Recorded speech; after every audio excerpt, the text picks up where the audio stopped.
esse registro. Para informar a todos que estamos sendo gravados. Bom, então vamos lá. Então, como tem muita gente de lugares diferentes e de espaços diferentes também, com participações diferentes, queria apresentar então, hoje a gente vai falar dos trabalhos desse programa, CCBB Educativo, Arte e Educação, que é realizado pelo JACA, Centro de Arte e Tecnologia, e patrocinado através das leis de incentivo pela BBDTVM, né?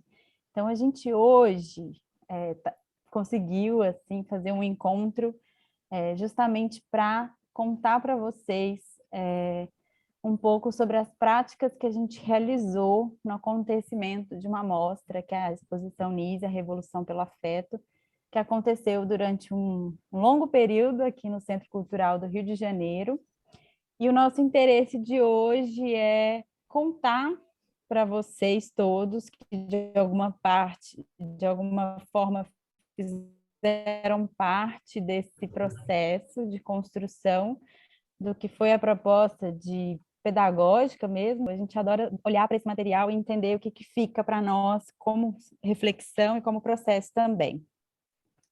Então, vamos lá. Então, quem está aqui hoje conversando com vocês sou eu, que faço a coordenação pedagógica do programa, e a nossa equipe de educadores, a Tainá, que é historiadora e pesquisadora de Libras e Cultura Surda, a Ana Amélia, que é historiadora e pesquisadora de mediação cultural, Jean Carlos Barbosa, que é arte educador e pesquisador em acessibilidade, e o Felipe, que é museólogo e pesquisador em curadorias. Também fez parte desse processo a Janine Magalhães, que se desligou do programa recentemente, está aqui ouvindo a gente, mas ela aparece nessa apresentação e fez parte assim, fundamental desse trabalho todo.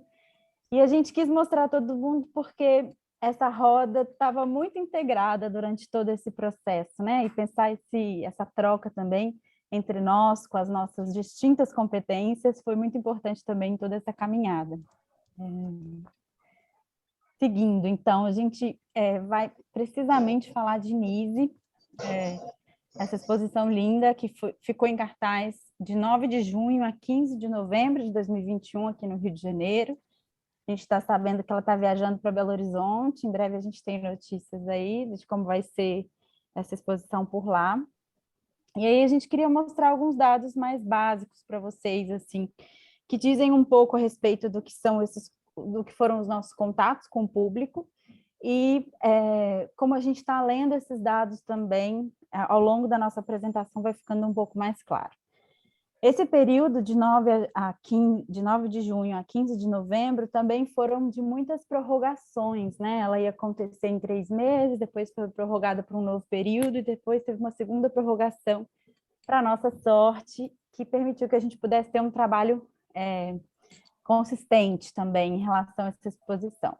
No total foram 2.922 visitantes, e desses quase 3.000 visitantes, a gente tem aí 2 divisões iniciais, que são as ofertas presenciais, com um total de 1.056 visitantes, e os participantes virtuais, né? E a gente vai dar um grande destaque a esse número, que foram quase 2.000 pessoas que passearam conosco pela mostra e conversaram com a gente durante esse período, né? Entendendo que isso era uma grande novidade para nós, o trabalho com as visitas virtuais, especialmente se tratando de NISE. Para nós foi uma grande alegria também, para tudo que a gente vai mostrar para vocês aqui daqui para frente. Então, a primeira questão, né, que está em jogo aqui para nós é pensar como que se dá a mediação cultural numa exposição temporária, né? Assim, quais são as relações pedagógicas que a gente estabelece com um conteúdo específico de uma amostra, né, que está passando por nós também por um período específico. Então, a gente passa também por uma série de acontecimentos, seja de pensar os conteúdos da amostra, estudar a exposição em si, os acervos que ela traz, a curadoria, o contexto, né? Assim, fazer escolhas metodológicas, produzir conteúdos, e aí nesse sentido a gente fez muitos materiais, tanto para oferecer para os educadores, mas também para divulgação das redes, como ao lado a gente pode ver as pílulas, que foram com roteiros gravados na exposição, e tem outras etapas também de acontecimento, ou seja, de contato dessas ações com os públicos. Então, a gente realizou visitas presenciais e virtuais, especialmente, encontros de professores e oficinas artísticas também, no virtual e no presencial.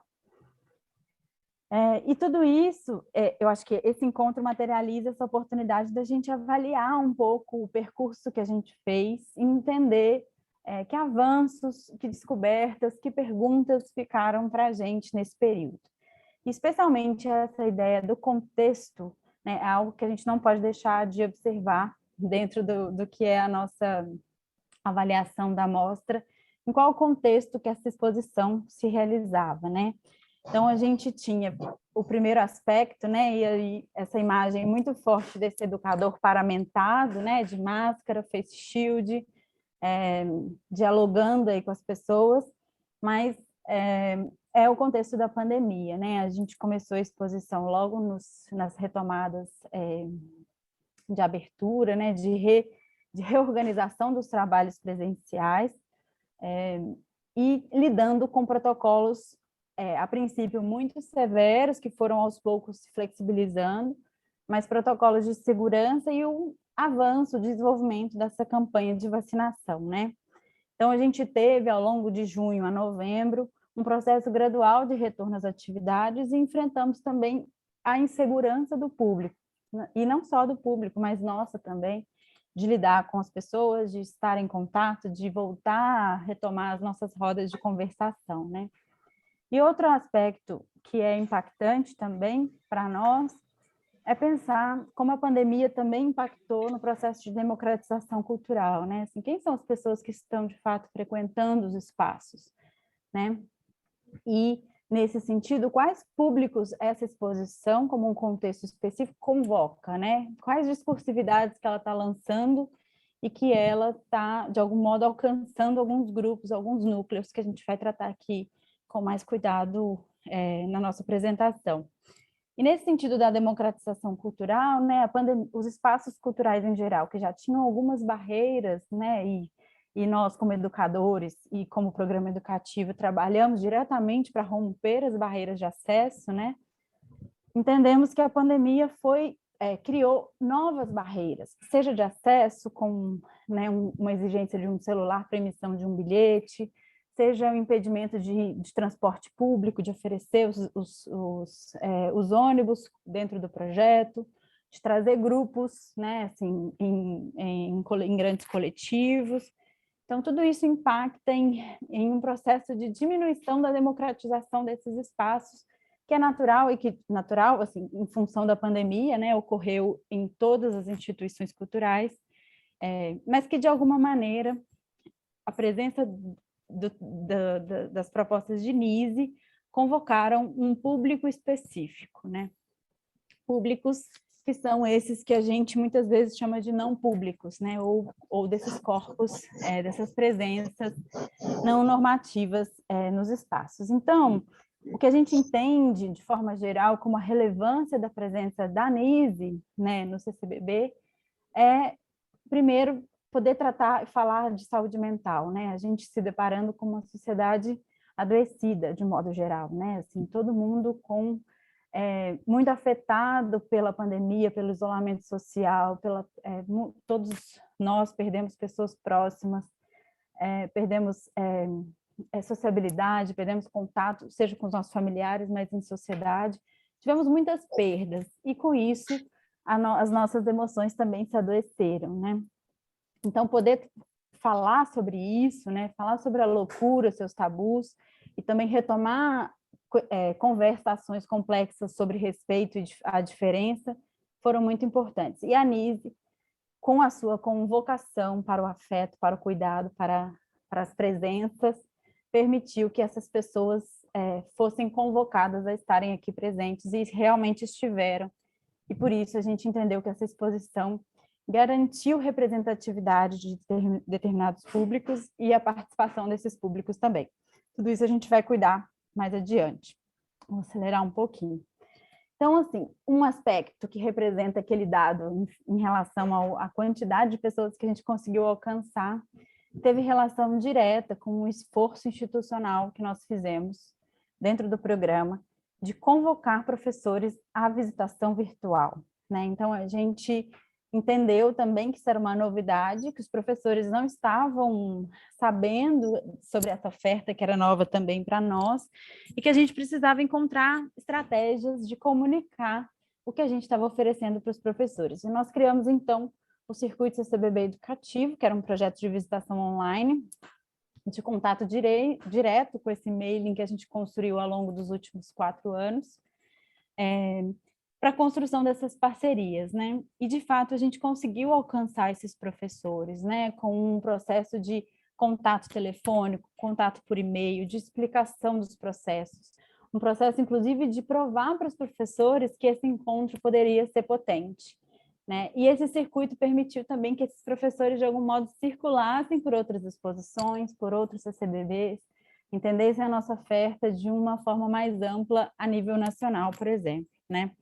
Então, isso garantiu que a gente pudesse construir com os professores parceiros também uma relação de troca, de aproximação, de troca de pesquisas, troca de descobertas, né? Construir projetos especiais para determinados grupos, e isso representou 50% das visitas online NISE. Então, esse número é muito significativo, né? A gente ter metade do atendimento virtual advindo desse processo de contato com os professores, e pensar que 50% dessas visitas também aconteceram em outros lugares, né? Então, avançando, já estou aí no meu tempo, queria contar para vocês o que foi o processo de investigação de tudo que a gente realizou aqui dentro do CCBB com a exposição da Anise e abrir para os meus colegas que vão trazer suas pesquisas, né? A gente entendeu que a gente precisava se debruçar um pouco a entender como que a gente apanhava desses lindos acontecimentos que a gente vivenciou, algum registro, alguma coleta para compartilhar sobre a vivência nessa exposição tão potente em significado, em processos, né? Então, nós dividimos, e é o que a gente vai apresentar agora, em 4 etapas. Primeiro, as visitas presenciais, que acontecem diariamente no CCBB, mediadas. Depois, as visitas online, que são esses processos de visitação virtual, com escolas, principalmente. As visitas mediadas presenciais com grupos, que aconteceram um momento depois, também com uma retomada e ampliação dos atendimentos. E, por fim, o lugar de criação, que são essas vivências artísticas que a gente realiza presencialmente também. Então, eu vou passar a palavra para a nossa educadora Tainá, que vai começar sobre esse aspecto da visita mediada presencial. E nós realizamos, só para dar uma visão mais ampla, né, um estudo aprofundado a partir de registros, relatórios, né, capturas de momentos desses encontros, que fizeram com que a gente pudesse concluir coisas estudando esses públicos que a gente atendeu, e construindo narrativas também sobre esses processos. Então, o que a gente vai mostrar é um pouquinho do que a gente vivenciou para vocês, não dá para mostrar tudo nesse tempinho curto, então é uma amostra mesmo que a gente quer compartilhar. Boa tarde, sou a Tainá. Eu vou compartilhar aqui um pouquinho dessa minha pesquisa sobre as visitas mediadas presenciais. Então, elas já naturalmente se subdividem, né, em visitas mediadas com público convite, regular, e visitas mediadas em libras. Então, dentro desse cenário que a gente vai começar a ver sobre esse trabalho, né? Vocês estão me ouvindo legal? Tudo certo?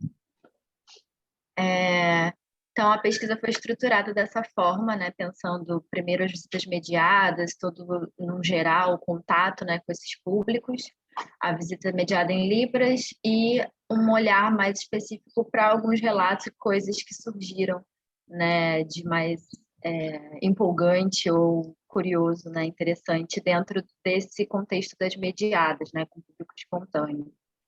Então, A gente também estava ali inserido no contexto da pandemia, quando as mediadas começaram a acontecer, então foi a primeira ação, né, educativa que a gente realizou assim com o público, né, presencial. Então, o NISE recebeu aí durante esses 5 meses as visitas, né, o público nas mediadas, ao mesmo tempo em que esse público ia chegando, os casos de Covid, né, foram diminuindo, né, então dava uma confiança maior para esse público vir para o CCBB, e a vacinação também avançava, né, então garantia ali uma segurança mínima para as mediadas começarem a serem retomadas, né? Então, a gente está aí com 5 meses dessa observação, né? Do início ao fim mesmo da prorrogação da disposição da NISE. Né? Então, esse número de visitas realizadas, né? Com uma pequena diferença de 10 visitas não realizadas, que é bem pouco comparado ao público que a gente atingiu, né? Pensando que esses públicos, na verdade, foram... a gente tinha uma capacidade de 6 pessoas por visita, né? E, em média, esse número, né, ficava ali, girava em torno de 3, 4 pessoas por visita, às vezes da mesma família ou não, do mesmo grupo, né, visitante ou não, mas esse número é importante para mostrar para a gente um conforto, né, em que as visitas mediadas aconteciam, né, um conforto que gerava essa segurança coletiva, né, então a gente tem aí, já pode passar, a gente tem um primeiro contato com esse público, né, que é bem diverso, muito importante, né, um momento muito crucial para a gente conhecer esse público. E algumas questões aí que conduziram um pouco esse nosso primeiro contato, né, elas eram fundamentais justamente para a gente saber da onde a visita ia partir, né? Então, essas perguntas, elas giravam ali num acolhimento, né, de compartilhamento dessas experiências. Então, a relação dessas pessoas que estavam visitando aqui o CCBB, às vezes depois de muito tempo, né, depois de mais de um ano confinado ou com medo de visitar, né? Então, as perguntas faziam ali uma espécie de acolhimento, né? E, em resposta, o filme da Anise aparecia, né? Esse filme de 2015, ele era devolvido, né? Como o primeiro ou o único contato desses visitantes com a pessoa, né? Anise da Silveira. Então, a visita ela partia ali primeiro de investigar se havia algum conhecimento, né, por parte daquele grupo sobre a Anise ou sobre o assunto, né, sobre a temática. E aí a gente percebeu, né, a gente percebeu nas respostas que havia ali uma tentativa de se aproximar, né, das estratégias de relaxamento, né, das estratégias artísticas da Anise, também desenvolvidas em todo o trabalho da Anise, que conduziam ali o nosso momento de lazer, né, do alívio, principalmente, como Pompeia falou, durante a pandemia, né, a gente ficando em casa, tendo que se reinventar, né, fazer coisas para sair do tédio. Então, as respostas giravam muito em torno desse alívio, né, desse prazer que era buscado. E ali a gente começava a mediação, né, a partir dessa conexão primeira com os visitantes. Pensando os públicos, né, a gente também deu um olhar para quem estava vindo, para descobrir, para identificar que pessoas eram essas, que afinidades elas tinham com a temática da exposição, né? E apesar da classificação, né, não ter sido restrita, era liberada, né, era livre, a gente percebeu um percentual de 85% de adultos nessa exposição, né? E o que conduziu também uma leitura para essa estimativa de 15% de famílias, né, que a gente conseguiu chegar, por ser talvez uma exposição que a gente mais à frente vai dar uma olhada melhor também em outros aspectos, em outras ações educativas que vão também exemplificar isso, sobre como o público de Nise foi mais voltado para o adulto, né? E quando as famílias vinham, o número de jovens e crianças, né, o público infanto-juvenil, era bem baixo, né?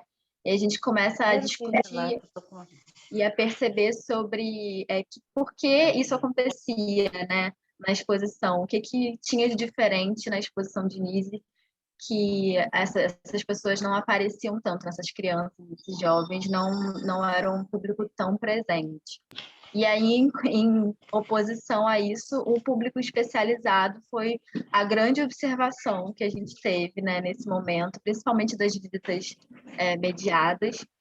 Então, as pessoas chegavam nesse primeiro contato falando sobre serem psicólogos, médicos, né, uns profissionais da saúde, né, principalmente arteterapeutas, professores, estudantes, né, também das áreas da saúde e professores da educação, né, da área da educação, profissionais da área da educação.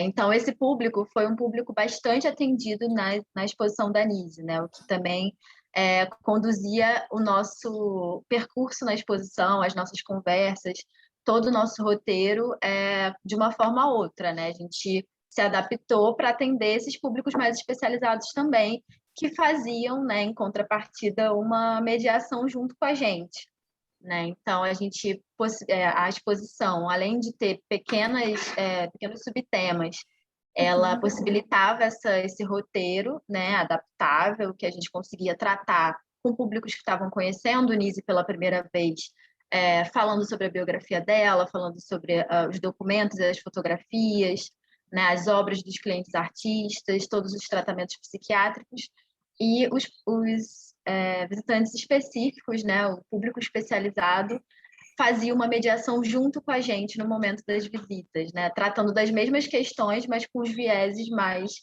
profissionais, né, mais especializados. E eles acabavam, muitas vezes, fazendo essa mediação, né, condução mesmo, escolha do local, né, em que a visita ia acontecer, né. Então, a gente percebeu isso com essas visitas mediadas de uma forma mais instantânea, né? A partir do momento que a gente estava lá em contato com eles, dentro do espaço físico da exposição, né? Bem diferente da gente propor, tanto no virtual quanto com grupos, né, agendados, um diálogo já prévio, né? Assim, um roteiro já pensado. Esses públicos traziam para a gente essa outra forma de fazer a mediada, né? Pode passar. Então, com a sessão das visitas mediadas em Libras, né, com Libras, que eram oferecidas nesses 2 dias e no mesmo horário, né, às 4 da tarde, a gente percebeu dois cenários, né, já um pouco diferentes, por conta da presença do intérprete, né, e dessa sessão da visita ser destinada ao público surdo, né? Então, o primeiro ponto é a ausência desse público surdo, né? Que não vai estar ali muito circulante aqui no prédio, né? Na exposição. Então, não ter esse público também é uma discussão, né? Dentro da mediada que acabava acontecendo com um público ouvinte, né? Acontecia uma mediada regular, né? Então, não ter esse público também disparava uma sensibilização, né? Que é o outro ponto em que essa visita específica, sobretudo em NIDE, permitia que a gente pudesse também discutir sobre a marginalização também desse público, né? Que ficava desse público surdo que fica muitas vezes de fora, se sente não pertencente do espaço, né? E isso também gerava uma aproximação com esse visitante ouvinte, né, à questão da Libras, né, como linguística, né, uma relação de aprendizado mesmo. Pode ir.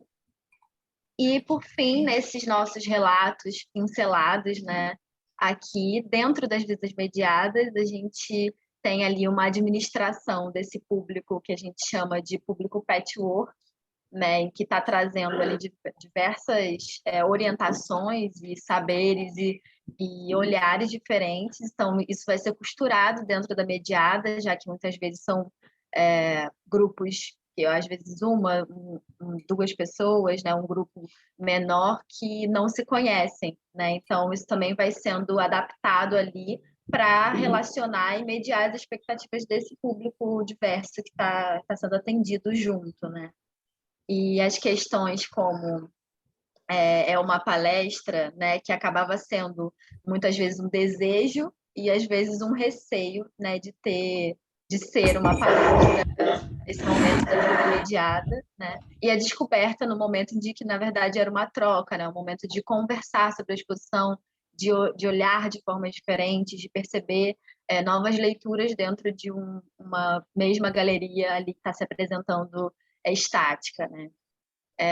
E mais para frente a gente também vai investigar melhor com a Ana e com os meninos sobre esse questionamento de Nise para a criança, que volta um pouco no nosso dado de um público infantil um pouco mais escasso, né? Mas o Nise para a criança é um disparador para pensar se a exposição era ou não inadequada, né? E como tratar desses temas, do tabu sobre a saúde mental, das questões de dificuldade, né, de se falar sobre temas pesados com o público infantil, né? Então, essa passagem sobre as visitas mediadas com o público ouvinte, com o público surdo, né, foi recortada aqui para a gente ver um pouquinho de como ela se adaptou à exposição da Nise.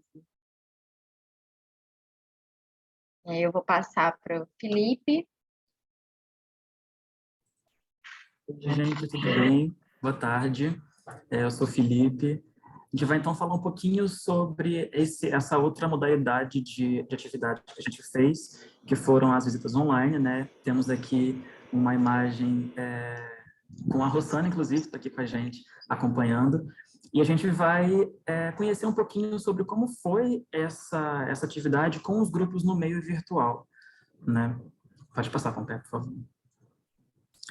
Nesse primeiro momento, só para a gente trazer uma questão de dados mesmo sobre essa modalidade, a gente ofereceu 100 visitas durante o período que a exposição esteve aberta, das quais 85 a gente conseguiu realizar e teve esse público de quase 2.000 pessoas, né?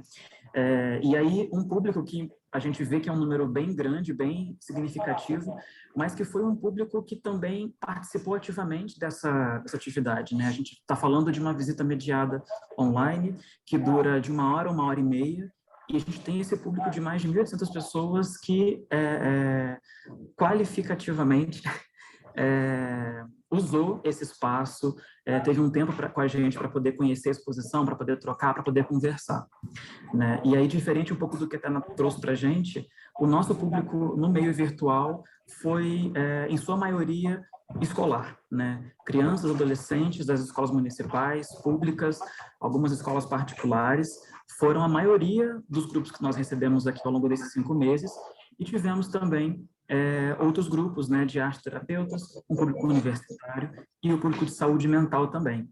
Então, a gente vai conhecer um pouquinho sobre como foi pensar esse formato virtual para o público, né, tendo em consideração que é um ambiente diferente do presencial, em que a gente vai ter que usar outras ferramentas, outros recursos de mediação, e que para a gente também, né, como isso é uma coisa nova para todo mundo, descobrir, inclusive junto com os próprios grupos, de que forma que a gente vai desenvolver isso. Então, para esse espaço, a gente separou 5 tópicos para poder falar um pouquinho sobre eles e entender como que a gente foi trabalhando essas questões. Então, no primeiro, que a gente fala sobre o que significa loucura, a gente costumava trazer essa provocação para o público no início, muito porque essa exposição era uma exposição com uma temática muito densa, né? Uma temática muito densa e que, às vezes, para muitas pessoas, poderia ser algo difícil de falar, de conversar. Então, a gente buscava, num primeiro momento, trazer uma discussão prévia sobre aquilo que a própria exposição trazia na sua amostra, né? A discussão entre normalidade e loucura. Então, a gente tinha, por exemplo, algumas referências do público, né?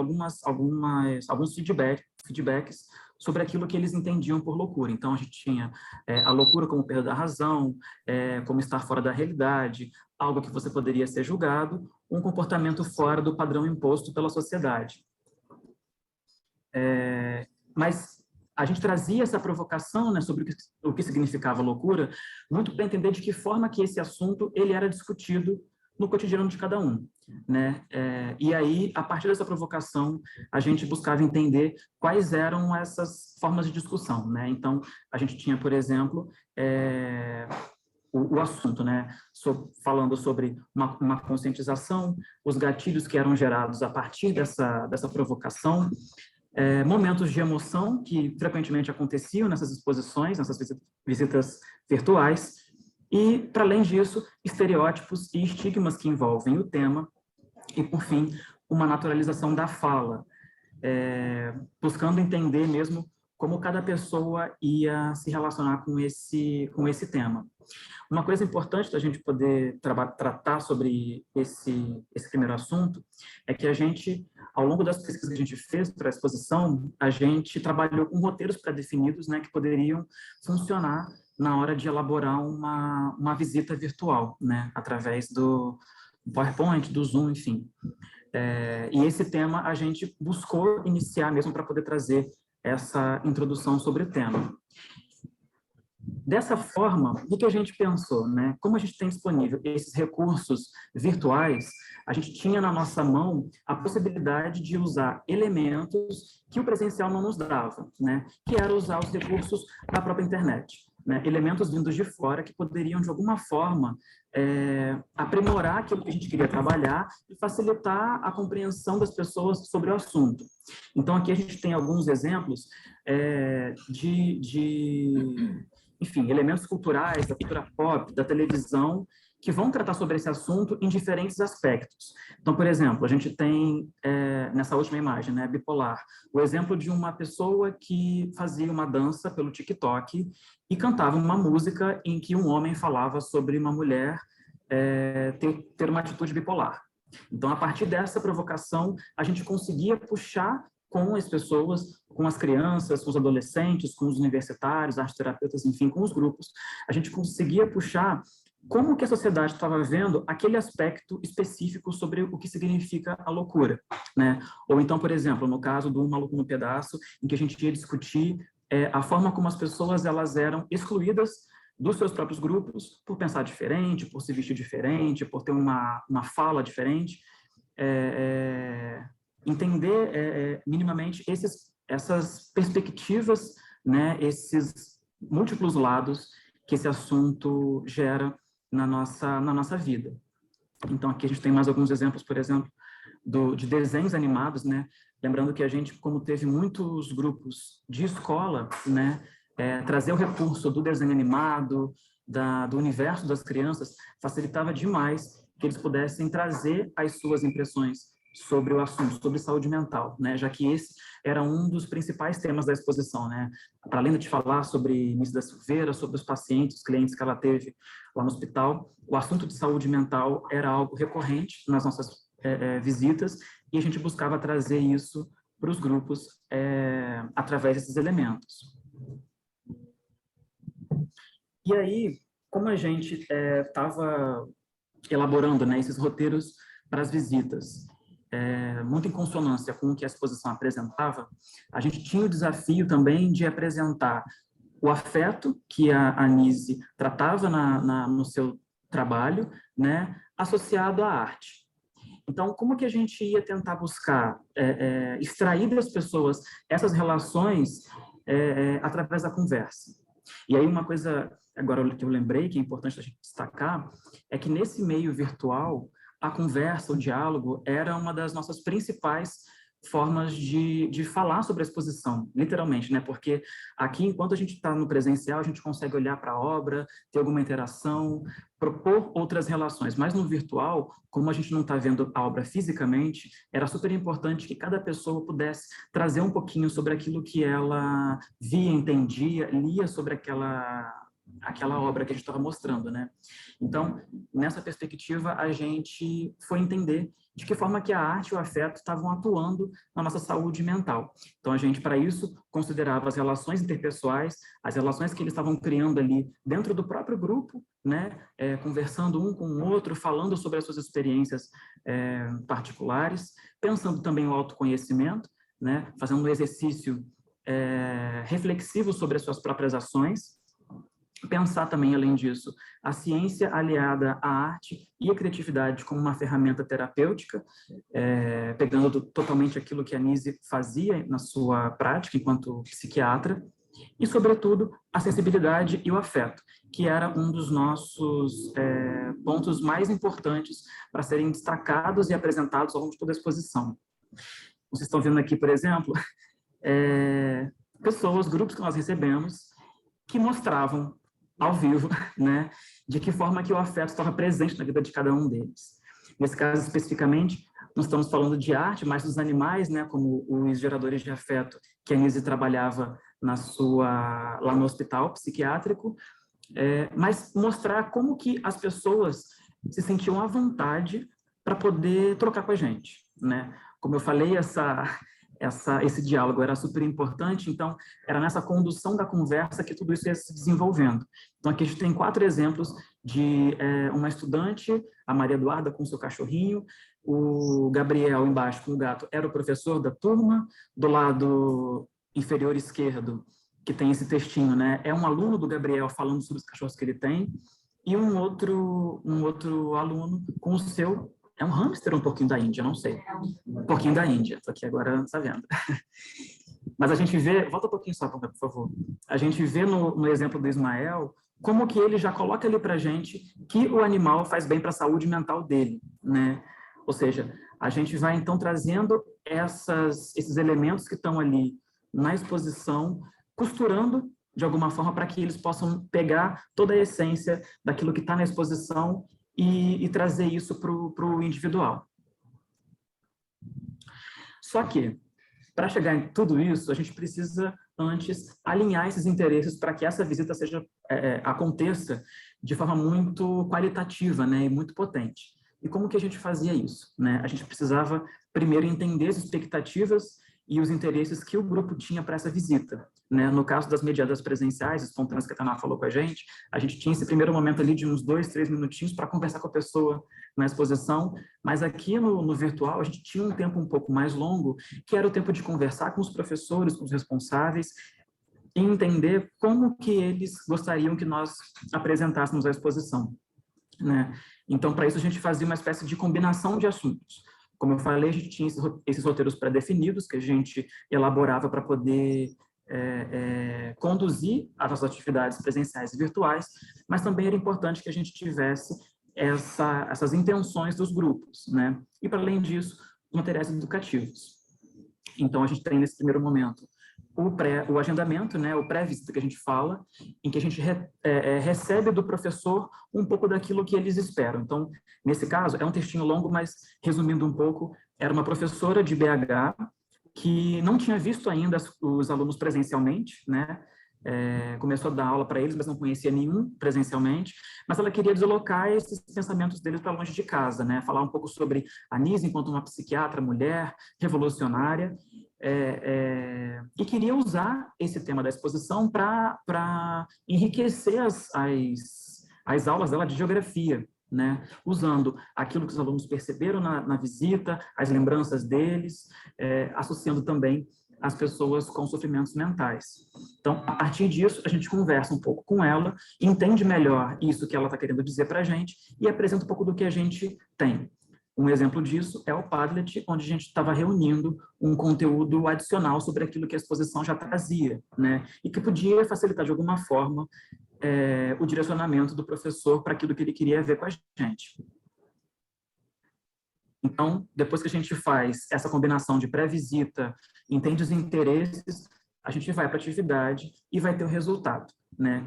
Que, embora a gente tenha, como eu falei, esses roteiros pré-definidos, a gente acaba tendo para cada visita um roteiro único, né? Porque ele está sempre ali sendo elaborado de forma que atenda àquilo que cada um tá pedindo. Então, por exemplo, aqui nesse caso dessa escola, né, que foi essa de BH, a gente tem aqui um exemplo bem pequenininho. Eu tentei dar um cortezinho, um zoom, mas não ficou tão evidenciado. Pode passar, por favor, Pompeia. Que é um desenhozinho do Miguel, em que ele desenvolve uma atividade que nós tínhamos proposto no agendamento, que eu vou falar sobre isso daqui a pouquinho. Né? E um outro exemplo da Valentina, que me desenhou no final da atividade. Pode passar, por favor. Essa atividade que eu falei para vocês, né, ela está um pouco nesse escopo de como a gente pode experimentar na prática tudo aquilo que a exposição proporcionava para a gente. Né? Lembrando que, como nós estamos no meio virtual, a gente tem ferramentas extras que nos facilitam, que nos ampliam as possibilidades de discussão, né, que vão para além da conversa no meio presencial. Né? Então, aqui a gente tem a interatividade, algumas ativações através de perguntas, desenhos e jogos. Então, aqui, por exemplo, a gente tem uma ativação que foi criada a partir de frases que estão na exposição, né? Pensando de que forma que a gente pode falar de comunicação não verbal através de palavras. Né? E aí a gente consegue desenvolver um dos assuntos que a exposição trata através de um jogo e consegue atender, inclusive, as crianças. Né? Poderia, de certa forma, responder a pergunta que a Tana trouxe lá no início, né? O MISE para crianças, que muita gente acha que não pode. Né? A gente sim consegue fazer isso, não apenas no virtual, como também no presencial. Então, a gente tem aqui esses jogos e o lugar de criação, que depois a Ana vai falar um pouquinho mais para a gente sobre isso, mas como que a gente consegue transpor essa oficina, né, pensada para um meio para o presencial, como que a gente consegue transpor isso para o virtual e fazer com que as pessoas possam trazer as suas impressões, aquilo que ela entendeu, que ela aprendeu da exposição através de uma experiência prática. Né? Então, aquele desenhozinho lá atrás do Miguel que eu mostrei para vocês, vem dessa proposta de ativação baseada numa atividade que nós criamos sobre a exposição. Um outro exemplo, né, que era a fita de Moebius, uma outra experiência que estava na exposição presente, apenas em vídeo, mas que a gente trouxe para o virtual, pedindo que as pessoas pudessem experimentar na prática. Né? Pensando um pouco dessa experimentação ao longo da exposição. E as perguntas e reflexões, como a Tana também colocou lá na mediada, a gente propunha isso também no virtual para, como eu falei antes, para aproximar também o assunto da exposição à vida de cada um, né? A vida de cada um e também às suas comunidades, né? Aos seus coletivos. Então, a gente tem, por exemplo, os exemplos, né, das pessoas trazendo de que forma que elas vão experimentar a arte e o afeto na vida de cada um. Então, a gente tem a música, a gente tem o canto, a dança, o livro, dormir, tomar banho, chorar, fazer exercícios, enfim, era um sem fim de atividades. Né? E para finalizar essa parte do virtual, a gente pensa, né, o que fica para a gente, enquanto educadores, e para o público. Né? A gente pode falar desses legados que a Nise deu para a gente, né, falando sobre a luta antimanicomial, o nosso entendimento sobre saúde mental, mas, sobretudo, pensando nesse virtual, como que isso impacta a vida de cada um de nós, né? Como que a gente passa a refletir sobre isso depois da visita, a gente passa a reconhecer as nossas falas, nossas ações, aquilo que a gente entende por saúde mental, muito depois de ter essa troca de experiências com as pessoas, né?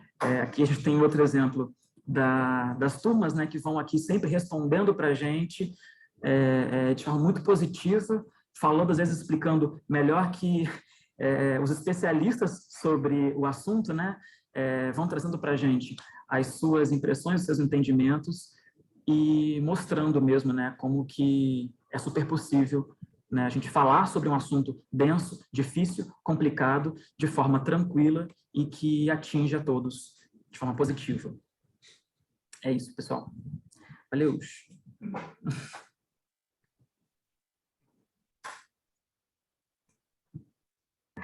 Obrigado, Fê. Então, vamos lá. Eu fiquei aqui incumbido dessa grande responsabilidade de falar das visitas presenciais para grupos, que são as visitas agendadas presenciais. E aí é interessante pensar nisso, porque diferente de outros momentos, as visitas presenciais, elas vieram depois de todas essas ações. As visitas presenciais, elas começaram a acontecer um mês depois que a exposição abriu, então elas começaram no dia 16 de julho, e a gente já tinha tido essas experiências nas visitas mediadas, nas visitas virtuais, a gente já tinha feito um recorte já de entender essa amostra, de mediação dentro desse conteúdo. Só que o que foi que aconteceu? Quando ela veio para o presencial, a gente entendeu qual era o grupo possível de ser atendido, que eram de 12 pessoas, em uma ação que durava mais ou menos 1 hora. E a gente teve também uma grata surpresa, que foi os primeiros grupos que começaram a agendar e que mais estiveram presentes em todas as ações presenciais, eram grupos de saúde mental e instituições de assistência social a grupos com vulnerabilidade social. Então, do dia 16 de julho até o dia 12 de novembro, a maior parte do público atendido foram desses 2 grandes grupos. E aí é tanto que de 51 visitas disponibilizadas, 40 delas foram com esses públicos, que aqui eu vou estar desdobrando isso com vocês. Essa visita com a Janine, inclusive, vai ser com algumas dessas responsáveis por esses grupos, porque a gente acabava não atendendo somente os usuários da saúde mental, como também esses profissionais que estavam ali dentro desse espaço. Olhando para todo esse material, eu também comecei a perceber 3 coisas que se conectavam com a visita virtual, com a visita mediada, mas também entender algumas peculiaridades que só a visita presencial com grupos trazia para a nossa prática. E aí eu vou separar essa minha fala dentro dessas 3 observações, onde eu vou estar pensando junto com vocês aqui o que impacta a realização da visita, como que as visitas são espaços de formação e como também como que uma visita continuada traz surpresas extremamente potentes para a nossa prática de educação. Essa daqui foi a primeira visita que foi realizada, é importante demarcar para vocês que essas primeiras visitas, elas vêm dessa reabertura ao presencial de algumas dessas instituições, e aqui a gente teve o grato prazer de começar com esses grupos de saúde mental. Inclusive, o primeiro grupo foi o grupo de artistas que estavam ali sendo expostos na mostra. Essa visita foi com o Museu de Imagens do Inconsciente e teve a presença de Renata Inocêncio, que era uma das artistas que compunha a exposição da Nise.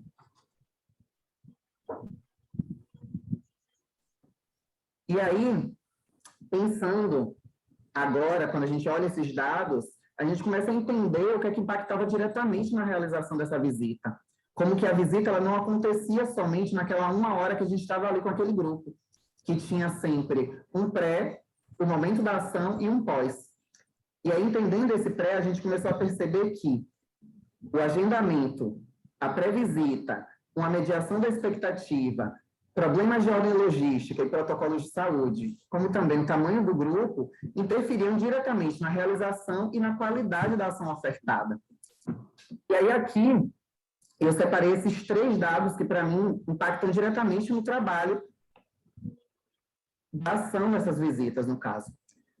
A mediação da expectativa foi aquilo que o Felipe já trouxe, porque a gente já realizava isso tanto no virtual quanto também no presencial. Então, a gente tinha grupos muito específicos, com interesses muito específicos que vinham para a mostra, e a gente já tinha que mediar um pouco essa interação, para que fosse estabelecido e contextualizado até onde nós, educadores, podíamos ir e o que era possível fazer durante essa 1 hora, que era a nossa atividade.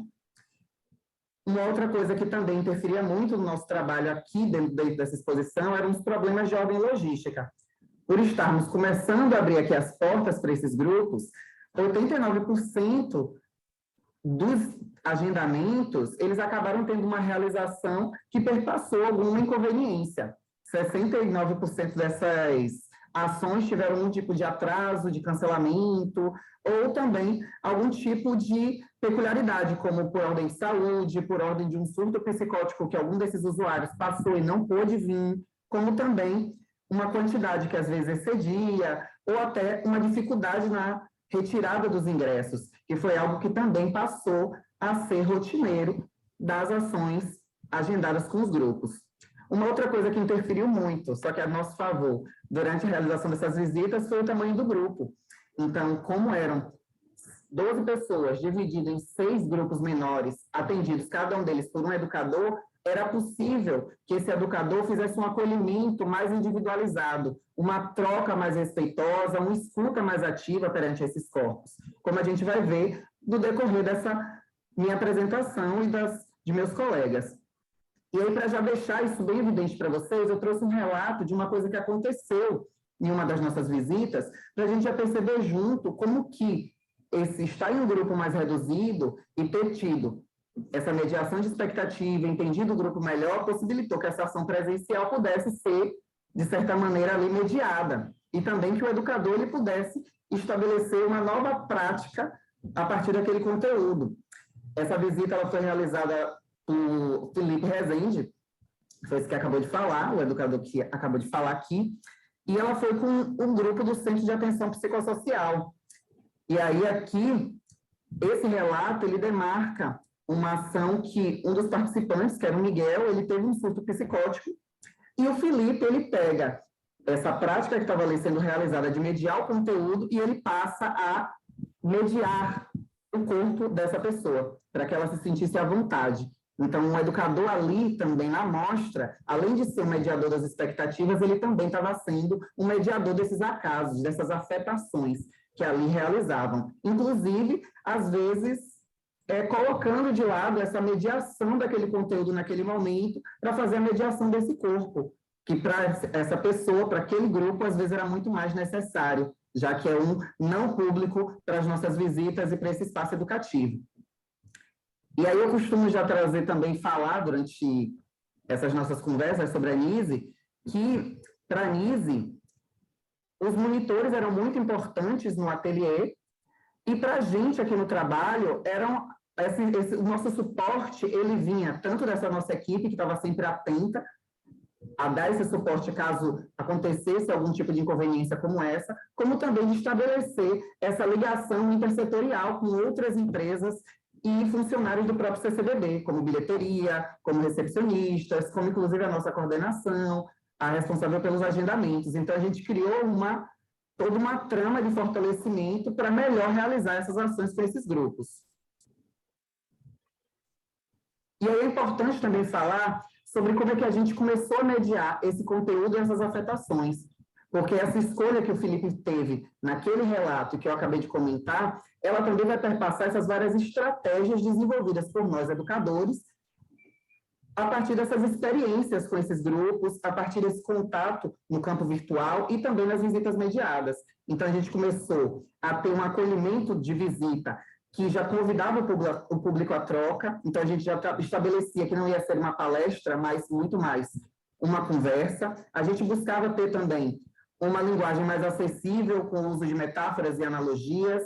A gente tinha essas trocas de pessoalidades, como também já pode ter sido aqui evocado, quando o Felipe fala dessa ideia dos animais que apareciam, desses interesses também que as pessoas já mostravam, e muito disso partia do educador que trazia a sua própria pessoalidade, de como que ele também tinha uma relação com os animais, tinha uma relação de equilíbrio através da arte, e todas essas práticas elas eram baseadas no respeito, na valorização e na escutativa, e algo que era também importante era a mediação dos outros visitantes da mostra, porque às vezes a gente era constantemente, inclusive, coagido por outros participantes, por outros visitantes da mostra, que pediam silêncio, queriam que as pessoas que eram ali usuários da saúde mental falassem mais baixo, e a gente tinha que também mediar um pouco disso dentro da exposição e da visita. Essa visita que está aí marca exatamente um desses momentos. Foi com um centro de convivência e cultura de Niterói, onde a gente teve que fazer essa mediação com o próprio público da mostra, que não estava na visita, mas acabou interferindo no que ali estava sendo abordado. Bom, uma outra coisa percebida também, quando a gente reolha para esses dados, é o espaço de formação que foi instaurado dentro das visitas. Muitas pessoas vinham com interesse muito específico e formador dentro da mostra, e aí a gente começou também a entender que o nosso lugar não era de especialistas, e a gente começou a evidenciar isso. Então, a gente mediava o conteúdo da amostra, a gente trazia novas formas de ler e refletir sobre esses conteúdos e trazia, inclusive, novos campos de conhecimento que se aderiam àquele conteúdo, inclusive se apropriando da cultura pop, que já era uma prática das visitas virtuais, e isso instaurou uma formação de mão dupla. Então, a gente se formava com o conteúdo desses psicólogos que aqui vinham, e eles também se formavam com essas novas formas de entender a exposição que a gente propunha a eles. E aí, durante tudo isso também, a gente começou a perceber que alguns grupos começaram a vir muitas vezes. Um deles foi o CAPS, Franco Basaglia, o outro foi o Museu de Imagens do Inconsciente, o terceiro era o Instituto Aliança. E aí a gente começou a perceber que as visitas, então, começaram a se tornar atividades cotidianas para esses grupos. E com isso, algumas coisas começaram a ser entendidas, que com a continuidade e a familiaridade com o tema, muitas vezes essa pessoa se sentia pertencente ao espaço, pertencente ao tema, e isso fazia com que esse público se sentisse mais à vontade e acolhido para trazer as suas informações, as suas percepções, para que eles se aderissem melhor ao próprio centro cultural e para que ele deixasse também esse espaço de participante observador e ele passasse a mediar, inclusive, a própria mostra, que foi o que aconteceu em mais de 2 exposições, 2 visitas dessa. E aí eu queria convidar vocês a observar essa imagem. Eu gosto muito de mostrar essa imagem, ela até me emociona muito, porque quando eu mostro essa imagem, a gente não sabe quem é o mediador. Esse menino que está aqui, ele é o Thalisson. O Thalisson ele veio durante 3 visitas. Ele é do CAPS Franco Basaglia. E o Thalisson, ele começou a se sentir tão pertencente que todas as outras 2 visitas que ele fez, depois da primeira, ele começou a mediar o conteúdo. Então, nessa visita, a gente vai ver o Thalisson se sentindo tão acolhido ao ponto de escolher um novo roteiro para a ação, trazer as suas leituras, inclusive convidar o público a interagir. Então, era o Thalisson que perguntava, era o Thalisson que escolhia qual era a obra, e ele acabou sendo ali, na verdade, o educador. Eu até fiquei brincando com o Thalisson, dizendo que ele podia ali receber o meu salário porque fez o meu trabalho. E muito disso parte exatamente dessa escutativa e desse respeito que a gente dá à informação, opinião e conhecimento do corpo do outro. E aí o Thalisson ele foi mediando a exposição inteira, tanto na primeira vez quanto na segunda que ele veio. Eu tenho essas 2 imagens, eu tive o prazer de acompanhar essas 2 mediações. A primeira, que foi com o Felipe, eu acabei não conseguindo fotos, mas eu estava ali, como o Gil está trazendo aqui, no chat, mediando a mediação, fazendo com que esse público também se sentisse à vontade a estar ali, sem necessariamente ser com a minha presença. E aí eu trouxe um relato que demarca um pouco disso, de como que isso vai ocorrer e vai ser extremamente satisfatório, não somente para nós educadores, mas satisfatório para um centro cultural, que vai ver esse novo público ali sendo sedimentado, sendo estruturado, surgindo e escolhendo esse espaço também como um espaço de narrativas que ainda irão surgir. E aí o Thalisson, como eu relato aqui, ele mediou principalmente a relação da arte como métodos de autocura, inclusive trazendo exemplos próprios. E aí, na mediação do Thalisson, ele escolheu as obras do Carlos Pertuis e começou, inclusive, a convidar o público a fazer o mesmo. E aí, agora eu vou passar a palavra para a Ana, que vai trazer um pouco dessa relação do lugar de criação.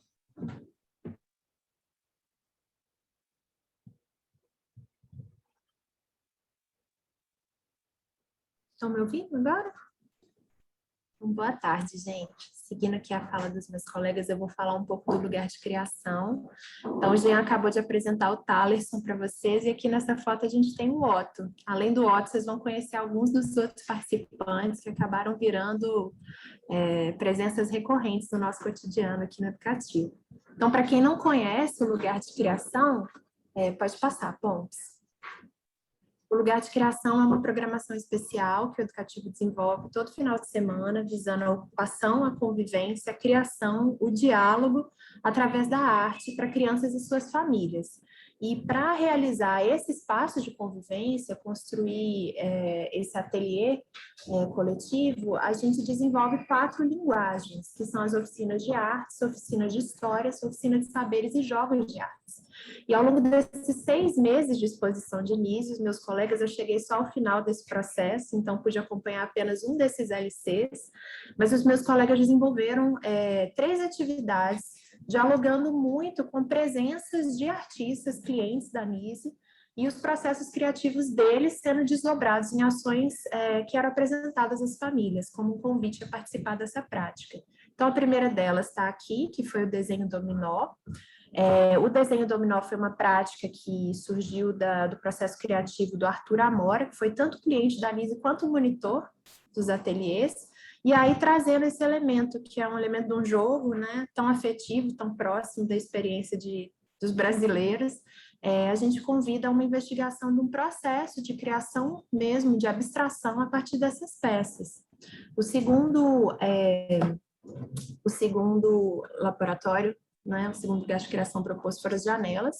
Eles desdobram um pouco do processo do Emílio de Barros, e aí uma proposta de construção dessas janelas, conectando as nossas janelas interiores e as nossas vistas, né, as janelas exteriores, e através disso, acessando um pouco esse universo subjetivo, pessoal dos participantes. A terceira prática desenvolvida foram os mandalários, que são imagens que aparecem muito na exposição, imagens através da qual a Nise conseguia fazer uma leitura dos processos mentais dos clientes dela e que a gente coloca como uma possibilidade de construção ali coletiva com essas famílias, né? Então, esses foram as 3 atividades propostas. E aí, para mergulhar um pouco no que nós observamos a partir da participação no público dessas atividades, eu queria retomar uma fala que os meus colegas apresentaram anteriormente. Essa fala Nise, para criança de 6 anos, foi dita com muito espanto por um visitante, a Tainá, uma vez que ela convidou essa família a participar de um dos LCs que eu acabei de descrever para vocês. E aí elas conectam muito também, eu trouxe essa ilustração que foi feita pela nossa coordenadora Pompeia, que é uma situação recorrente aqui nos educativos. Sempre que as famílias nos procuram, elas procuram atividades para as crianças. E aí o educador reforça que aquele é um espaço para toda a família. Mas essa frase, ela traz alguns indícios que eu acho que valem ser investigados mais a fundo. Quando a gente se depara com essa pergunta, Nise para criança de 6 anos, surgem 2 indagações. Por que o ateliê, então, esse espaço onde os lugares de criação se desenvolvem, porque isso é uma experiência específica também, os meus colegas relataram atividades de mediação que ocorriam na exposição, né, quando se trata das atividades presenciais. Já o LC, ele ocorre num espaço próprio, então ele é uma ação com a exposição, mas não na exposição.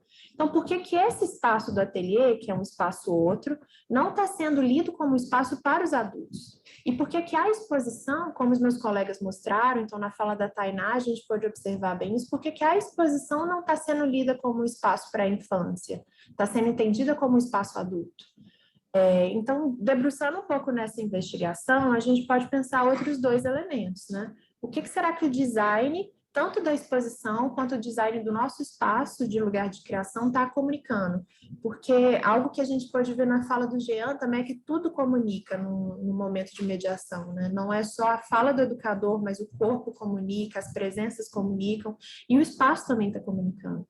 E o que o tema está informando, né? Como o tema está sendo lido pelo conjunto diverso de públicos que a gente recebe. Então, eu queria propor uma investigação de imagens junto com vocês. Pode passar, Pontes.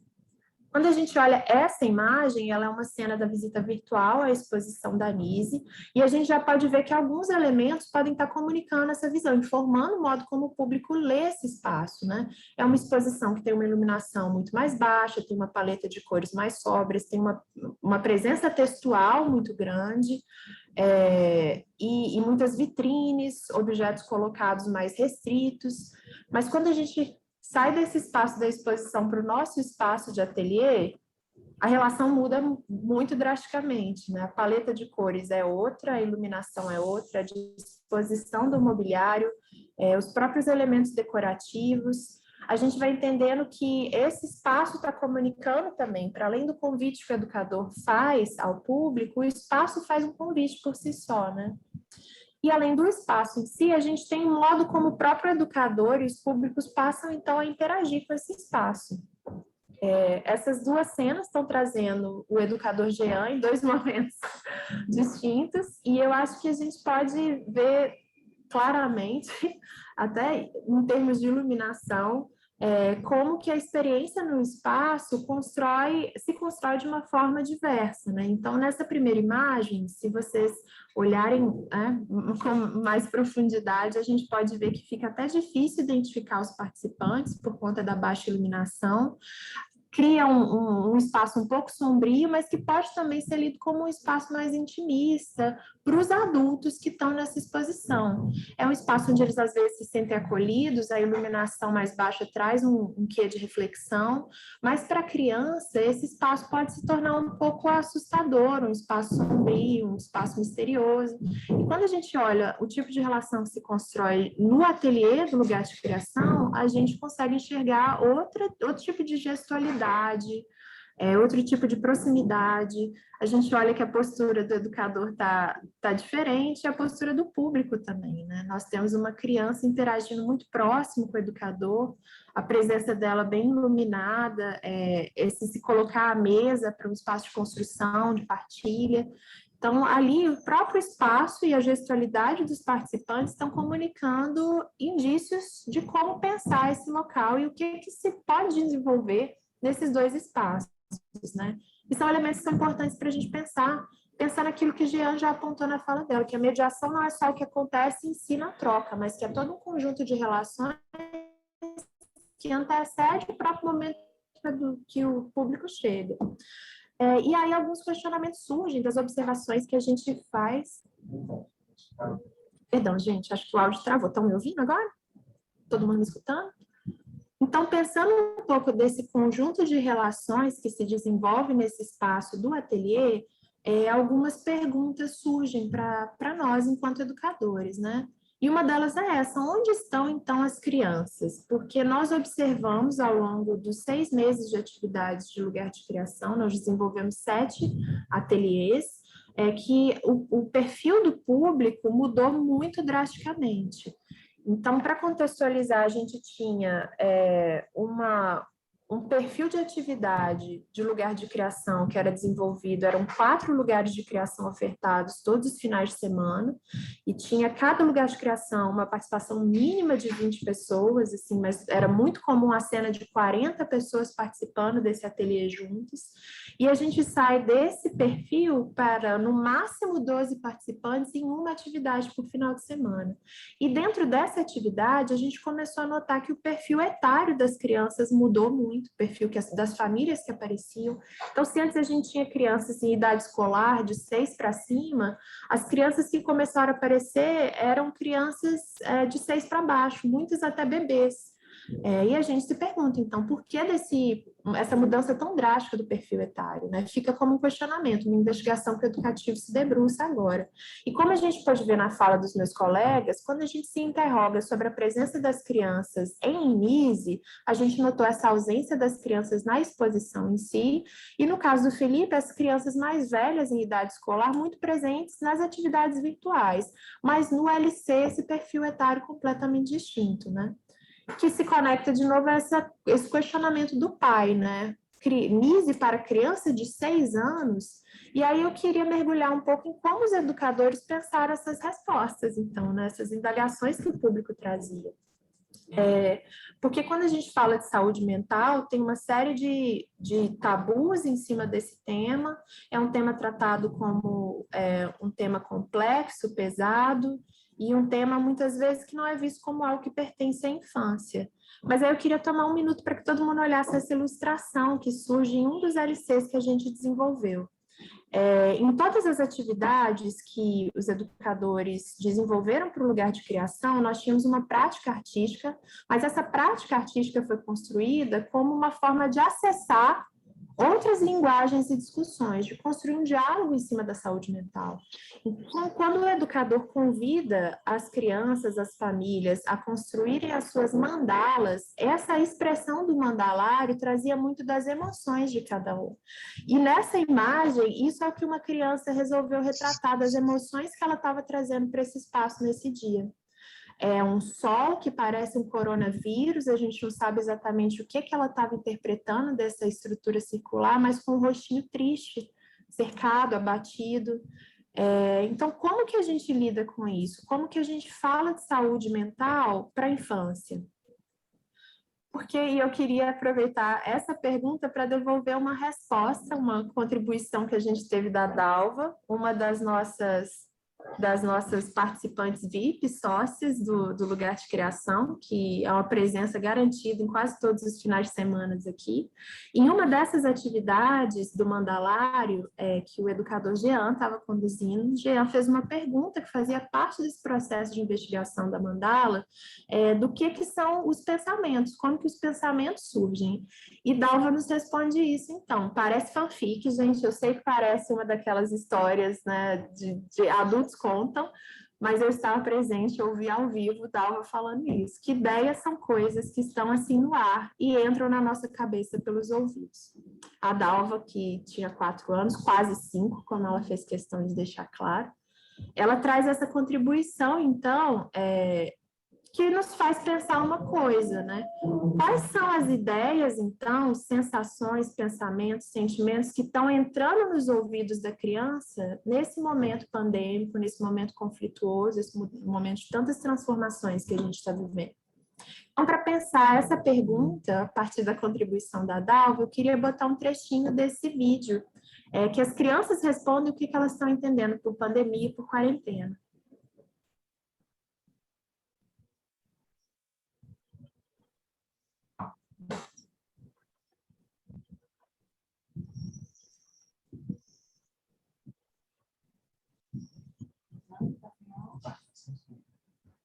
Só um instantinho, gente.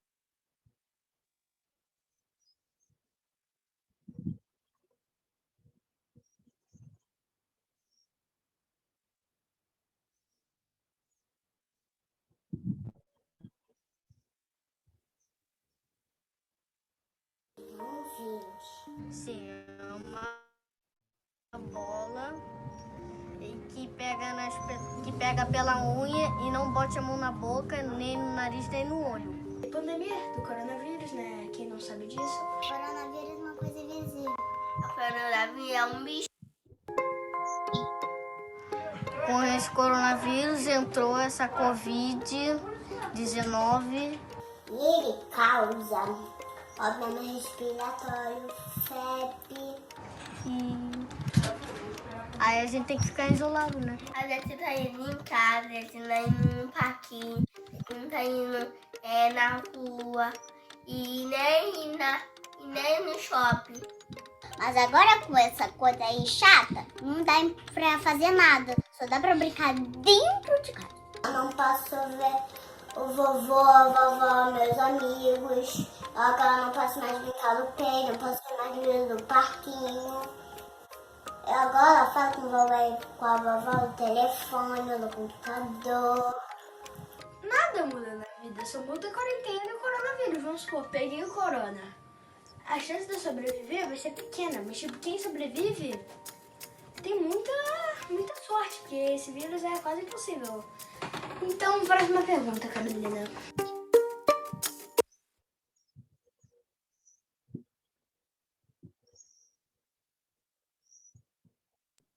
Desculpa, gente. A contribuição da criança falando próxima pergunta, Carolina, mas vou passar a fala para mim mesma.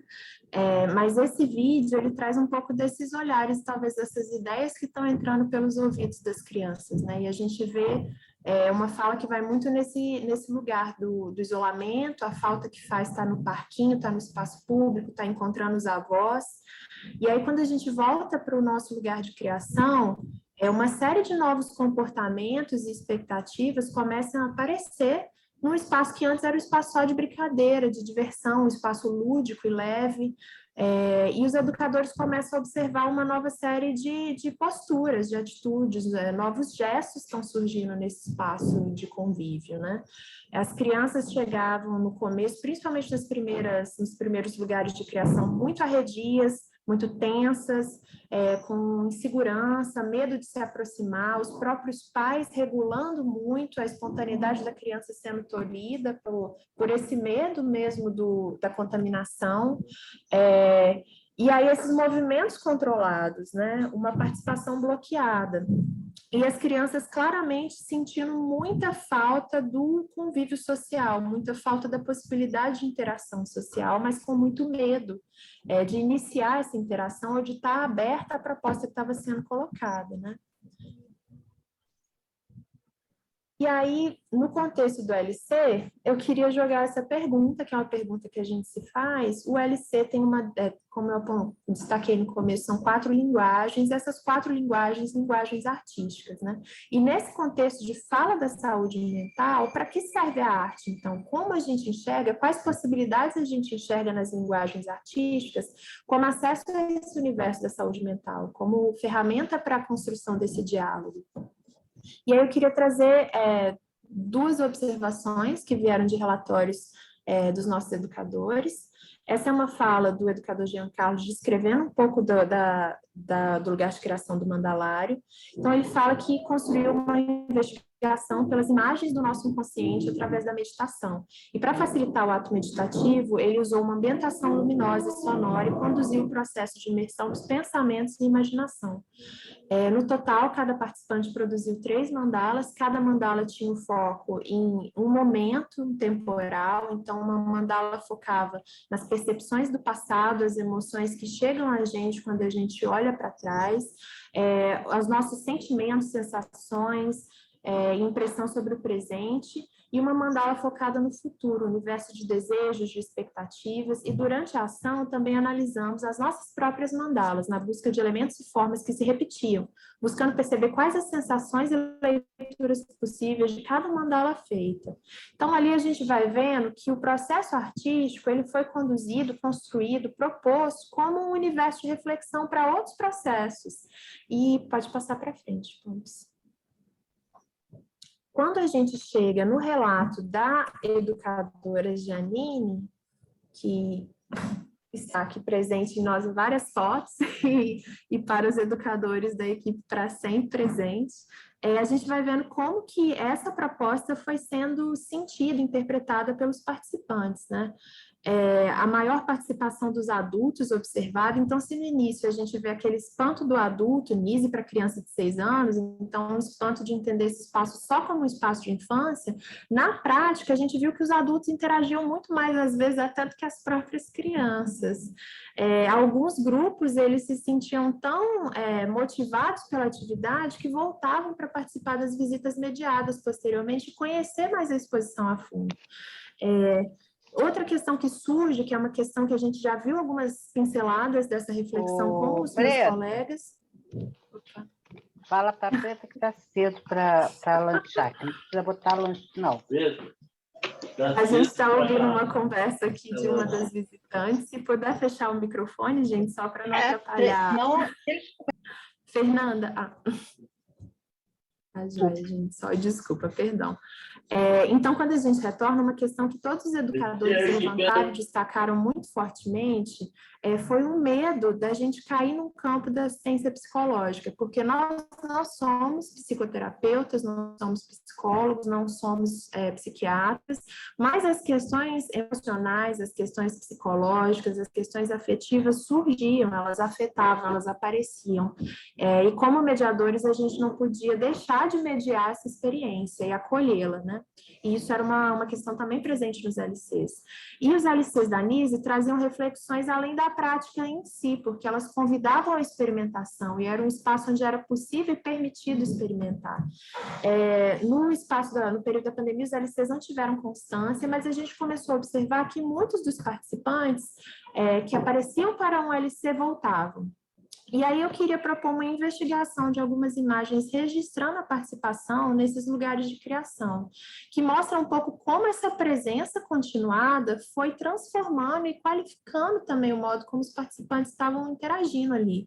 Então, ao longo dos 6 meses, se no começo a gente observava famílias muito inseguras, crianças muito arredias, um medo generalizado de interagir, de trocar, de estar ali nesse espaço coletivo, a gente foi vendo que com o tempo, com essa presença continuada, essa presença recorrente, os pais iam se sentindo seguros e isso refletia no modo como as crianças passavam então a entender que aquele era um espaço seguro, um espaço onde elas podiam se sentir à vontade, um espaço do qual elas podiam se apropriar.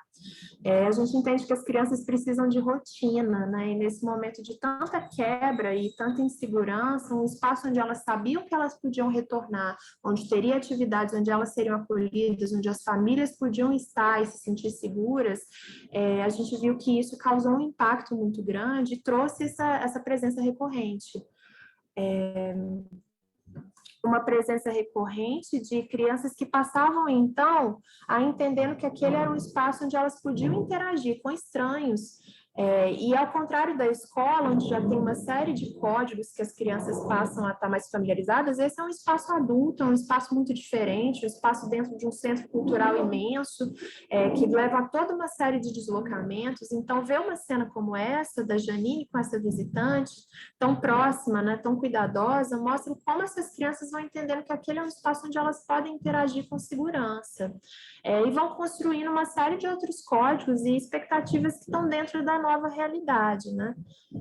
E a gente vê também cenas como essa. Essas duas crianças não se conheciam, e isso mostra muito também do conjunto de expectativas que a gente recebia, né? Muitas das crianças, os educadores destacam que elas chegavam com um desejo muito grande, quando viam outra criança, já falavam, ai meu Deus, outra criança, quero brincar, o olhar já brilhava querendo estar perto. Só que os pais inicialmente tinham muito receio de permitir essa interação, né? Mas ao passo das relações sendo construídas, reconstruídas, retecidas, a gente vê cenas como essa, das crianças se sentindo à vontade de trocar também com outras crianças, com outros adultos, se reconectar, né? Retecer o convívio. Aí nós temos a Dalva, novamente com a Janine, e Dalva, vipíssima, né? E isso é interessante também, a gente pensar como a gente passa a conhecer nossos visitantes por nome, né? Então temos a Dalva, o Otto, o Yasu, e eles também passam a nos reconhecer. Só volta um momentinho na outra foto, Aqui tem uma questão interessante também. Então, se a gente perdeu muito na redução de público que nós tivemos por conta do contexto pandêmico, um aspecto, na verdade, que nós ganhamos com essa possibilidade de trabalhar com grupos menores é essa atenção mais cuidadosa e próxima ao processo dos visitantes, né? Que a gente pode observar muito bem nessa imagem. A Dalva é uma criança que chegou, a primeira experiência dela super emburradinha, os meninos falam que ela estava chateada, meio receosa, e nessa cena a gente vê que ela está em outro universo, estava super à vontade, né? Tanto é que no primeiro LC que ela participou, ela não queria ir embora, ela começou a chorar para ir embora, então causamos um outro problema para o pai dela, mas assim, um problema muito positivo diante do que ela relata, desse conforto com a experiência que ela teve, né? Pode passar à frente. E aí a gente vai vendo como essas trocas vão se fazendo, como esse vai se tornando um espaço de convívio que os visitantes vão se apropriando, né? E os pais vão se sentindo à vontade, muitos deles, como a gente pode ver, começam o seu próprio processo ali, as crianças muito autônomas nas suas criações e os pais também. Pode passar. E alguns pais até disputando materiais com os filhos. Mas desse processo a gente viu que surgiam, a produção era muito rica, né? Esse processo criativo dos visitantes era muito rico e permitia uma série de leituras. E aí, nesse sentido, Sinise criou o Museu das Imagens do Inconsciente para coletar todos esses registros e pensar que relações, que subjetividades se podia acessar a partir dessa produção. Nós também estamos no momento agora de pensar o que fazer, então, com que os visitantes deixam para a gente, né? O que a gente faz com esses registros desses momentos? Como a gente partilha isso que nós vivemos? Como a gente coloca esse universo de trocas que nós estivemos participando para outros, né? Multiplicando essa experiência. E aí eu queria encerrar esse relato visual com essa imagem, porque ela, em primeiro momento, a gente não repara muitos detalhes dela, mas ela diz muito daquele primeiro slide, quando eu apresentei o lugar de criação para vocês. O intuito do lugar de criação se coloca como um espaço de construção de convivência. E nessa foto, o que a gente tem? A gente tem participantes de todas as idades, a gente tem desde um bebê de colo a um idoso, todos eles colocados numa mesa de partilha, ali juntos, produzindo, cada qual no seu próprio processo, mas eles ali em coletividade, em um espaço em que a gente vê que as pessoas se apropriaram tanto e se sentiram tão acolhidas à vontade, que se vocês olharem com atenção para essa moça de blusa rosa, ela está amamentando o bebê dela nessa cena. Então, é um espaço onde ela se sentiu à vontade para estar ali com aquela criança, para lidar com toda a realidade do que é estar com uma criança de colo num espaço, porque a criança vai precisar se amamentar, e ali ela se sentiu à vontade para isso. Então, nesse sentido, a gente viu que os LCs de Nise foram espaços não só de produção artística, mas de espaços de afeto. E de reconstrução de convívios, que nesse contexto pandêmico ganha uma potência nova. E aí reforçar que nós não estamos fazendo arte-terapia, a gente não está usando o recurso da arte como terapia em si, um recurso terapêutico, mas que, de certa forma, a gente acabou construindo um processo de meta-Nise, né? Um pouco do que a Nise construiu na prática dela de ateliês, a gente trouxe para a nossa própria prática, perpassando todo esse processo, né? Como que os educadores criam um laço de afeto, de proximidade com os públicos, como que aquele se torna um espaço de experiência livre e como que a gente lida com os registros desses afetos que ficam como legado para a gente. Então, à esquerda a gente tem a imagem de uma obra da Adelina, que foi cliente da Nise, e à direita de um dos nossos visitantes, né? As duas resolvendo se retratar ali como essas mulheres flor, e deixam esse presente para a gente, né? Que nos auxilia a pensar de que forma a arte, nos lugares de criação, cumpre um papel de atuar sobre as subjetividades, né? De dar suporte para processar esse novo cotidiano de uma forma muito despretensiosa. Então, é isso, gente, que eu queria partilhar com vocês sobre o LC, e vou passar a palavra para a minha coordenadora, Pompeia. Ai, gente, queria agradecer aos colegas, Tainá, Felipe, Jean, Iana e Janine, por esse trabalho tão lindo. E antes de mais nada, né, assim, para me alongar, queria dizer só da alegria que é poder compartilhar esse processo com vocês, também de investigação, e abrir, a gente se estender um pouquinho. É sempre difícil falar rápido, né? Como bons educadores, a gente gosta de uma prosa, mas eu acho que a gente podia abrir para as conversas, né? E aí ver que se alguém tem alguma pergunta, alguma questão, comentário. Tem presenças aqui muito especiais de pessoas que fizeram parte desse processo de modo muito próximo a nós. Então, quem se sentir à vontade, vai ser uma alegria poder ouvi-los. Quem chegou de primeira vez também, pegou o bonde andando, como diz o outro, pode também se manifestar, conversar com a gente. Acho que a hora é essa. E obrigada por estarem conosco até esse momento, ouvirem até o final. É muito gratificante poder ter a escuta de vocês também. Eu então, posso falar? Queria dar os Pode falar, Ana, a gente não fala. tá... Isso. Agora sim. Gente, eu sempre falei, né, para os meninos, para o Felipe, para o Jean, que faziam visitas comigo, da importância desse trabalho que o CCBB fez de trazer a Nise, de popularizar a questão da loucura em si, da arte-terapia, porque, de certa forma, vocês fizeram com que o público conhecesse mais o que é arte-terapia, que foi o que a Nise fez, né? Que no tempo dela tinha um nome de terapia ocupacional, porque ainda não era um campo formado, né? Que a arte-terapia surgiu justamente da terapia ocupacional, junto com a psiquiatria, e surgiu esse novo campo de trabalho, né? E eu trouxe algumas anotações aqui, né, que eu fiz durante a palestra de vocês, a apresentação de vocês, essa questão da ausência do público surdo, né? eu sou arteterapeuta também, e eu tive uma paciente surda durante 6 anos. E, gente, é impressionante o preconceito que essas pessoas sentem, assim. Eu levava, uma das nossas atividades, eu a levava a museus, né? Para vocês terem ideia, ela já tinha 50 anos, e quem levou essa mulher a um oftalmologista para fazer um óculos pela primeira vez fui eu. E, assim, uma pessoa de família que tinha poder aquisitivo, mas que sofria preconceito dentro da própria família.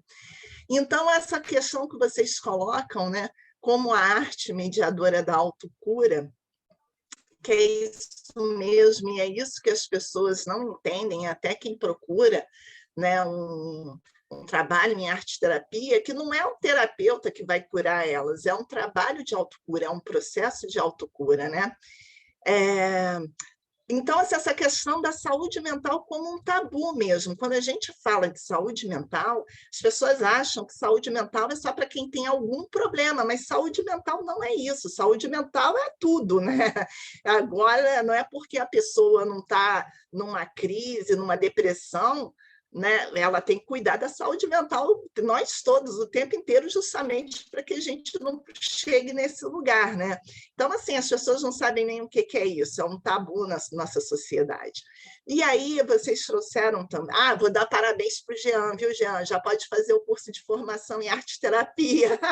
Já é um arte-terapeuta, só falta o diploma. A atividade das mandalas é arte-terapia pura.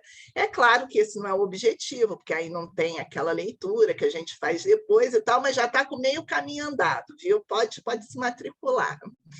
E aí, trazer algumas questões, né, que vocês trazem sobre essa questão da criança.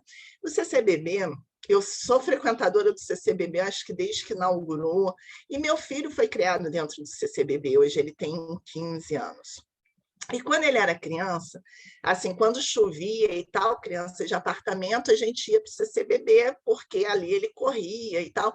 E eu lembro, gente, na apresentação da Índia, meu filho tinha uns 4 ou 5 anos, ele pedia para ir todo fim de semana. Teve um show na inauguração com música indiana e ele subiu no palco e dançava.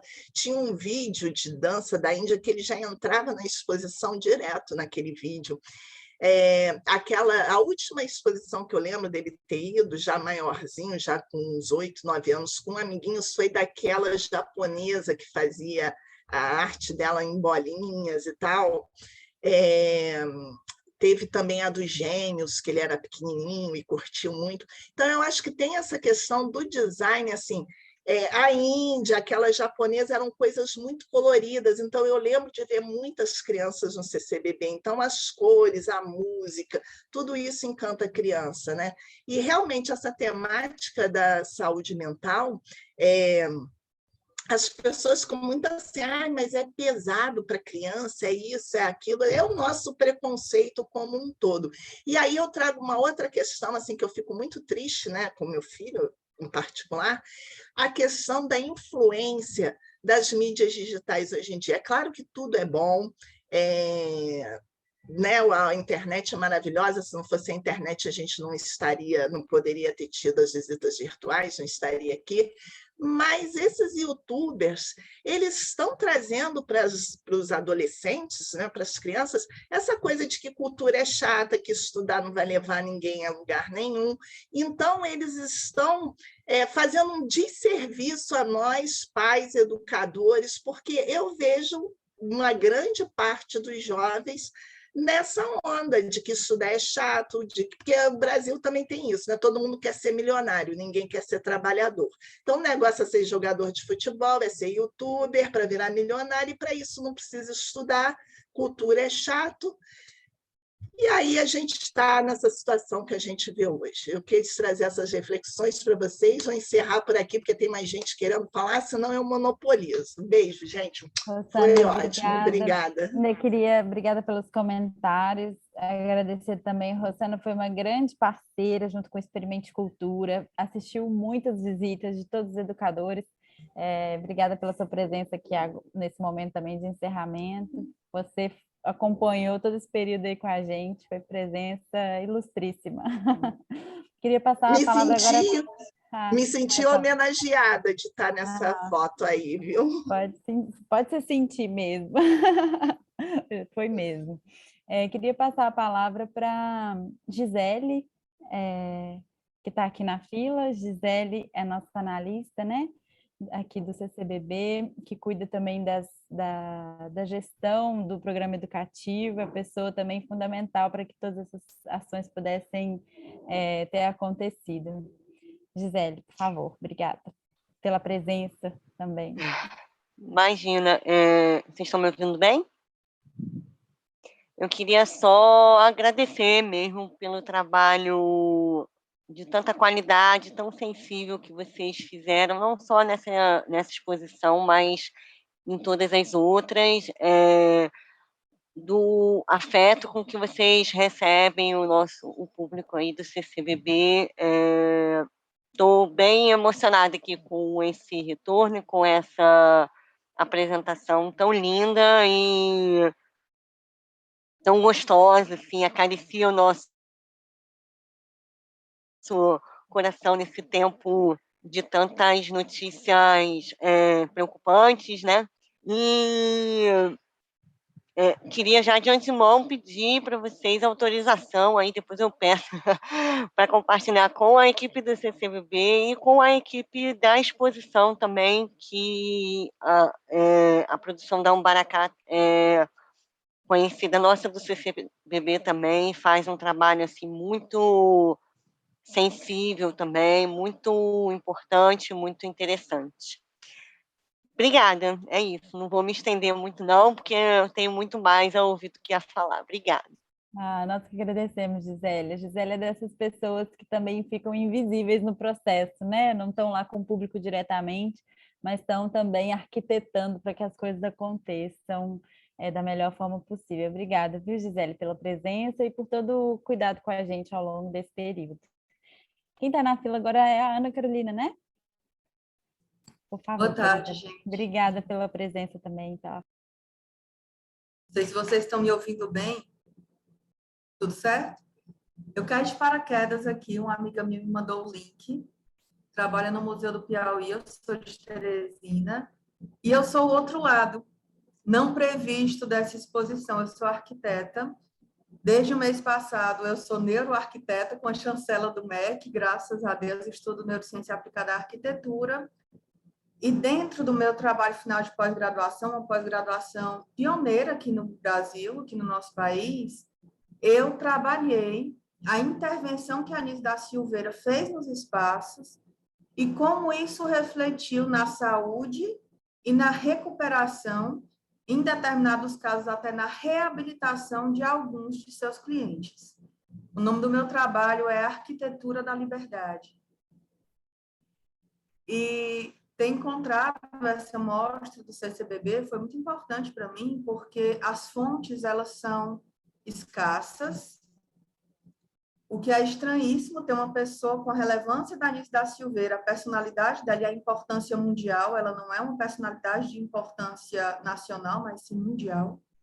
A luta antimanicomial que ela preconizou refletiu e reflete até hoje em todo mundo. E é curioso, como se você chegar em alguns locais da Europa, como na Itália, por exemplo, você consegue falar sobre Nise. E aqui a gente encontra barreiras, a gente encontra dificuldades. Eu queria agradecer essa oportunidade, se não fosse minha amiga, não teria escutado, quis entender um pouco mais dessa exposição, porque foi um trabalho muito difícil de ser desenvolvido, fontes escassas, estou em Teresina, então não tinha nenhuma condição de ir até o Rio de Janeiro e fazer uma busca mais criteriosa em todos esses documentos, e vim realmente agradecer porque a mostra, ela me ajudou, ela me iluminou em alguns pontos difusos, obscuros, porque eu sei que houve uma pesquisa muito grande, muito robusta por trás. Pesquisa essa que eu não pude realizar. E vocês, com a dedicação, com as mãos, com todo esse empenho, conseguiram estender os meus braços e até onde eu não pude chegar. Muito obrigada, parabéns, e eu espero de verdade que seja eu sei que o CCBB é fantástico, é extraordinário, mas nesse caso, especificamente falando da Nise, eu espero do fundo do meu coração que seja um passo muito importante, um abrir de olhos essencial, para que a gente possa ajudar a modelar culturalmente e, acima de tudo, de forma humana, o nosso país. Porque é muito fácil, a Rossana falou, né? É muito fácil conversar sobre o que está na moda. É muito fácil conversar sobre aquilo que parece popular e é muito difícil ensinar, principalmente para crianças. Foi tão falado aqui de crianças, né, jovens, que nem tudo que está na moda é bom. Nem tudo que está na moda é bom. Enfim, só pegando um gancho da Ana para encerrar essa fala, quando ela abordou a questão da luz, da falta, primeiro da luz, né, a questão dos ambientes, e depois da falta que faz um parquinho, que faz para a criança, durante a pandemia, ter acesso ao mundo externo. A primeira questão é muito interessante, a neuroiluminação é um dos grandes focos de estudo condicionantes do comportamento humano. E olha só que coisa curiosa, quando a gente traz a neuroiluminação, a gente vê que a Nise, intuitivamente, porque na época não existia sequer estudos de neurociência, quanto mais de neuroarquitetura, né? Ela fazia esse exercício de tirar os clientes de dentro do manicômio, porque era um manicômio, era um hospício, né? A gente evita usar essa palavra com toda razão, mas na época era assim que acontecia, efetivamente. E ela colocava no meio daqueles 9 hectares gigantescos ali da área do Pedro II, para que eles tivessem essa relação e esse acesso com o que para eles era um parquinho, era uma praça, né? Era uma relação biofílica muito, muito profunda. E curioso, como, mesmo que intuitivamente, as grandes pessoas vêm para rasgar os horizontes e a gente supervaloriza a ciência. É até curioso eu falar isso, né? Porque hoje eu sou titulado nessa área e a gente esquece que quem rasga o caminho, rasga por uma espécie de força, Jung falava muito disso, né? Por uma espécie de força, por uma espécie de intuição, a gente não entende, né? Essa metafísica toda, que transcende qualquer tipo de comprovação, de fazer, de análise científica. Porque o que a gente faz hoje é simplesmente dizer que o que ela fazia tem fundamento. Mas ela chegou lá, rasgou horizontes e fez. Gente, muito obrigada. Eu vou encerrar a minha fala e parabéns. Força para vocês. Ah, que maravilha ouvir você, Ana Carolina. Obrigada pela sua presença, obrigada por essas redes estarem conectadas, né? Eu acho que esse foi, se a gente pode falar de algum ganho da pandemia, foi entender que a gente não está limitado ao nosso lugar, né? Presencial, que a gente pode alcançar outros lugares. E isso deixa a gente muito feliz. A gente conseguiu chegar até você, é sinal que a gente se inspirou alguma coisa, né, no trabalho e no processo que a Nise construiu. Obrigada de novo, foi maravilhoso te ouvir e saber que você tem essa pesquisa tão linda. Depois, se você quiser, a gente faz um outro grupinho, assim, visita derradeira de Nise, quem sabe, né? Para quem chegou por último, como o virtual permite, a gente tem essa possibilidade de inventar um jeito aí de conversar um pouco mais depois. Para a gente ir já caminhando para o final, a gente tem mais uma fala, Jonathan, que estava com a mão levantada, né? Aí a gente... Estão me ouvindo? Aham. Ah, beleza. O Bluetooth estava meio distorcido aqui. Então, gente, o que acontece? Caramba, a exposição para mim foi muito impactante, porque eu basicamente estava 2 anos sem ir no CCBB. Eu frequento o espaço há 20 anos. Gente, a Rosana estava falando do filho dela, eu me liguei que eu frequento o espaço há 20 anos, gente. Eu descobri minha idade, né, nesse momento. Né? E é muito curioso, né, retornar vendo Nise. Porque, por exemplo, eu atuo como monitor numa disciplina de imaginário social e educação, e uma das autoras, adivinha, no mar de autores do imaginário social, quem está lá? A única mulher, Nise.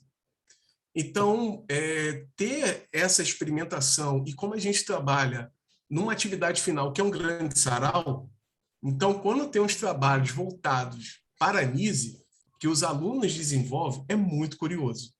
Porque alguns caem na dimensão da mandala, de que nunca fizeram, e as experimentações de NISE, com NISE. E aí, ver a exposição para mim, e toda essa fala, eu tive que deixar meu pai, eu estava ouvindo assim, né? Tive que deixar meu pai na casa da minha irmã, aqui na proximidade, e eu fiquei muito marcado. Assim, eu posso dizer assim que eu fiquei muito marcado e impactado, tanto com o material que vocês forneceram, quanto presencialmente. Porque 2 anos sem estar indo para certos espaços, você conseguir ir. Foi a primeira vez que eu vi a exposição mais calma da minha vida. Eu caminhei, eu basicamente quase fiquei 3 horas na exposição, que eu nem me lembrava mais o que era isso, para desvendar NISE. Cada micro detalhe. É muito louco, porque você está tão apurado, e eu ficava olhando, na primeira sessão, tinha a projeção lá da janela. E as pessoas passavam correndo, porque aquele desespero de ver tudo. Aí eu falei, não vou correr não, vou esperar esse pessoal sair daqui. Aí quando acabou ali, caraca, olha a janela. Olha, eles fizeram até a projeção. E toda a equipe de design que pensaram também na espacialização, também nessas... Nossa, o projeto... Caraca, cara, o projeto de estar ali. Toda a questão da iluminação. Nossa, assim, para mim foi muito impactante. A relação da mandala. Não, aquela mandala projetada, para mim, foi o must, né? Acho que a equipe de designer, pensando nesses processos, cara, tá de parabéns. Eu sou diretor de criação, então fiquei maluco. Quando eu vi ali, eu falei, gente, que imersão. E é muito curioso, eu gosto de ver as pessoas vendo a exposição também, tá, gente? Então, nossa, foi... Assim, escrever, eu estou tentando aqui, gente, porque é muito difícil. Porque quando você está fora de um espaço que você frequenta, e é uma autora que, como a Ana falou, e muitos aqui falam também, é muito curioso. Tem uma invisibilidade estranha com a NISE. É muito bizarro. Desculpa, é bizarro, é deslocado. Tem um apagamento da NISE. Como tem um apagamento em determinados espaços, como também tem a exaltação da NISE. E aí tem uma dualidade nela. E aí é muito, digamos assim, impactante. E assim, gente, para fechar, sem brincadeira, vocês estão de parabéns. O material do educativo, ó, vocês arrebentaram. Porque fazer todo o mapeamento, fazer toda aquela projeção. Eu também trabalho com materiais educativos. Então, gente, sério, o uso do Padlet, a relação dos acessos, a compreensão dessas mobilidades digitais. Eu acessei o site, gente. Eu não participei da visita, assim, mas eu acessei toda a infraestrutura e a dinâmica, e eu posso dizer para vocês que, cara, vocês não apenas alcançaram, mas, vocês conseguiram despertar afetos. Conseguir despertar afeto no âmbito digital é uma experiência, e vocês, cara, é uma trabalheira absurda. É uma trabalheira absurda, porque pensar em experimentações e pensar nessa sensação dupla, eu estive presente, estive virtualmente. Pô, gente, é outra coisa. Parabéns mesmo à equipe. Vocês, assim, merecem, assim, um crédito, como toda a dimensão da experiência da exposição, porque, cara, ver a estrela do Diniz, para mim, foi loucão ver aquilo ali. O tamanho da estrela. Eu fiquei assim, gente, o que é isso aqui? Aí andando, vendo no final para ir embora, eu falei, cara, acabou mesmo? Não, deixa eu ver desse ponto. Eu olhando, falei, caraca. Assim, gente, parabéns.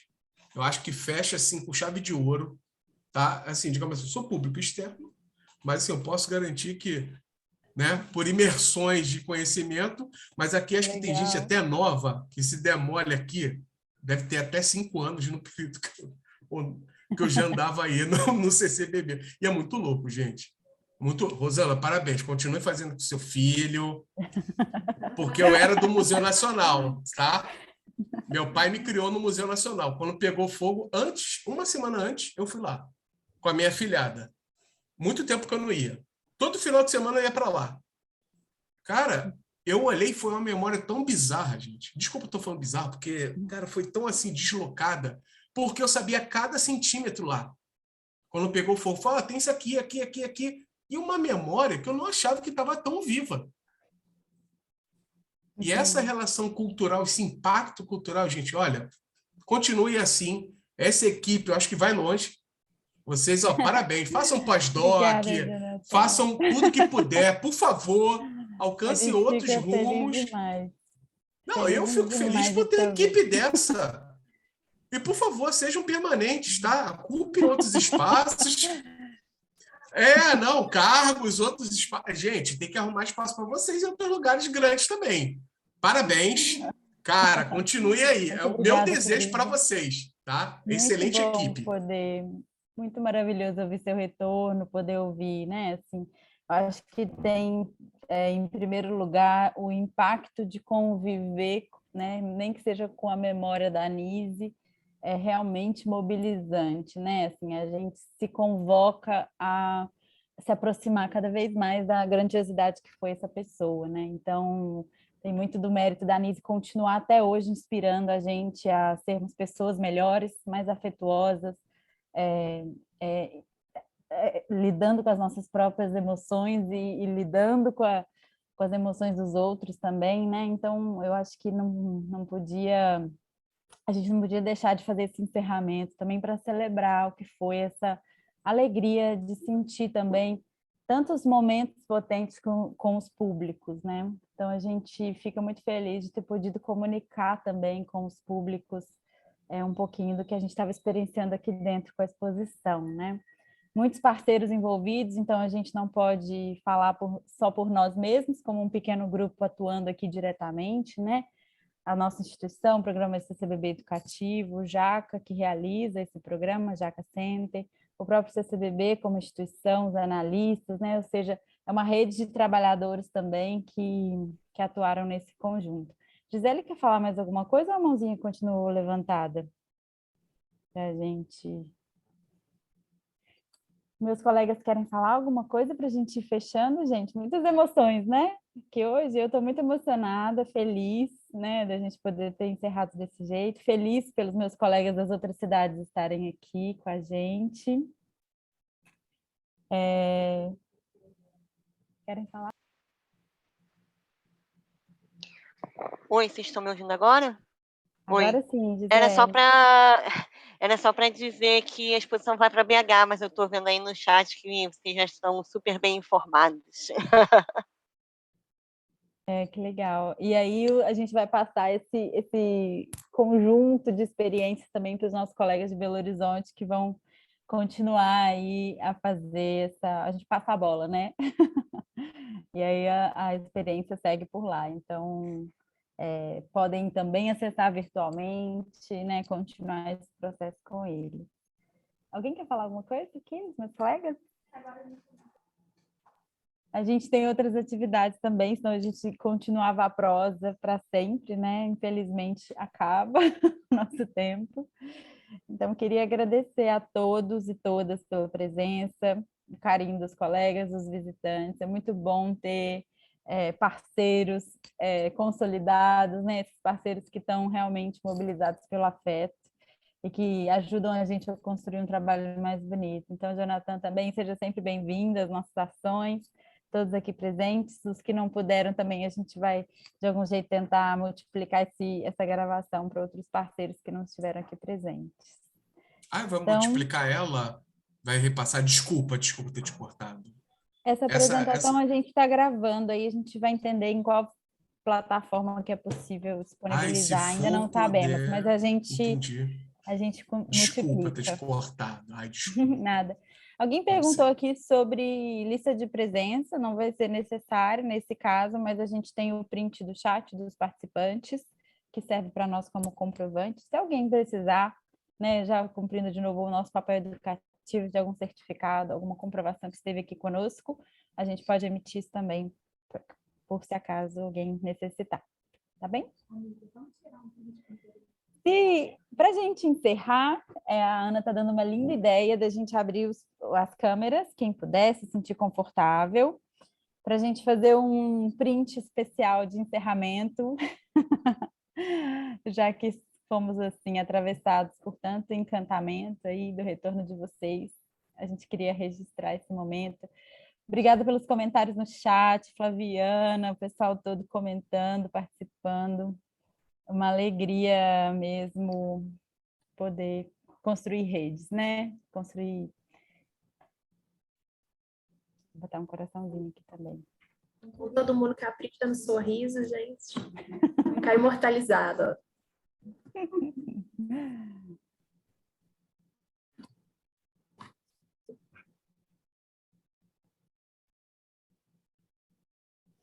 Pronto, gente. Obrigada pelo carinho mais uma vez. Continuamos aqui na escuta, nossos contatos para agendamento, visita. Tem mais exposição chegando aí, tem Morandi, daqui a pouco Erlich. Consultem aí as nossas programações, fazer um momento merchan aqui. A gente segue fazendo visitas e encontros durante dezembro e janeiro todo. Esperamos vocês, tá bem? Um grande abraço para todos.